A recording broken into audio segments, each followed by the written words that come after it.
షర్మిల రాజకీయ పరిస్థితి ఎలా ఉంది?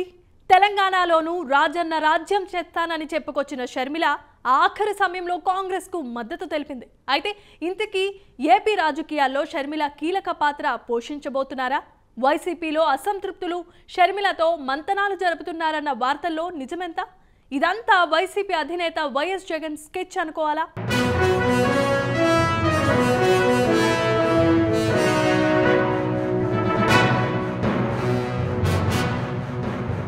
ఆలు లేదు చూలు లేదు, కొడుకు పేరు సోమలింగం అన్నట్ట వెనకటికొకడు.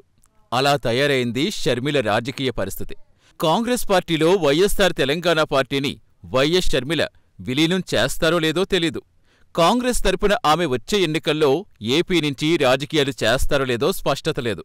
కానీ అప్పుడే వైఎస్సార్సీపీ అసంతృప్త నేతలు వైఎస్ షర్మిల వెంట పడుతున్నారట.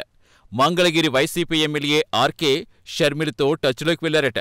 ఢిల్లీకి వెళ్లి కాంగ్రెస్ పెద్దలతో భేటీ అవ్వాలని అనుకుంటున్నారట. వచ్చే ఎన్నికల్లో ఆర్కేకి వైసీపీ టికెట్ నిరాకరించిన విషయం తెలిసిందే. ఈ నేపథ్యంలో ఆయన ఎమ్మెల్యే పదవికి వైసీపీకి ఇటీవలే రాజీనామా చేశారు కూడా.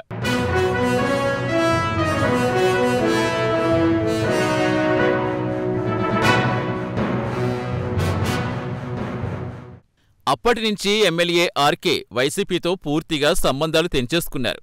తనను కలిసేందుకు ప్రయత్నిస్తున్న వైసీపీ నేతల్ని ఆయన అస్సలు తన వైపు కూడా రానివ్వటం లేదు. అదే సమయంలో షర్మిలతో టచ్లోకి వెళ్లారట. తొలుత జనసేన వైపు ఆర్కే చూశారంటూ ప్రచారం సాగింది. ఆ తరువాత ఆయన బీజేపీకి వెడతారంటూ ఊహాగానాలు వినిపించాయి. ఇప్పుడేమో కాంగ్రెస్ వైపు ఆర్కే ప్రయాణం అన్న ప్రచారం తెరపేకొచ్చింది.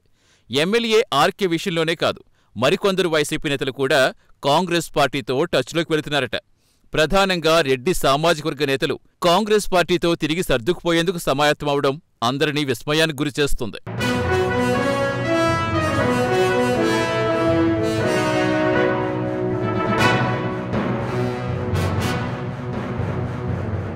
ఇదంతా వైసీపీ అధినేత వైఎస్ జగన్ స్కెచ్ అనుకోవాలా? ప్రభుత్వ వ్యతిరేక ఓటు వీలినంత చేల్చగలిగితే తిరిగి అధికారం తమదే అన్న భావనతో ఉన్నారా? ఏమో కానీ జరుగుతున్న పరిణామాలైతే షర్మిలకి ఒకంత అనుకూలంగా మారుతున్నమాట వాస్తవం. తెలంగాణ అసెంబ్లీ ఎన్నికల్లో ప్రభుత్వ వ్యతిరేక ఓటు చేలకుండా ఉండేందుకోసమేంటూ ఎన్నికల బరి నుంచి తప్పుకుని కాంగ్రెస్ పార్టీకి మద్దతిచ్చిన షర్మిల ఇప్పుడందుకు భిన్నంగా వ్యవహరిస్తే అన్న వదిలిన బాణం అనుకోవాల్సి వస్తుందని రాజకీయ విశ్లేషకులంటున్నారు. మొత్తానికి తెలంగాణలో షర్మిల రాజకీయం తేల్చేస్తుంది. ఇప్పుడు ఏపీలో తన రాజకీయం ఎలా ఉండబోతుందనేది వేచి చూడాలి.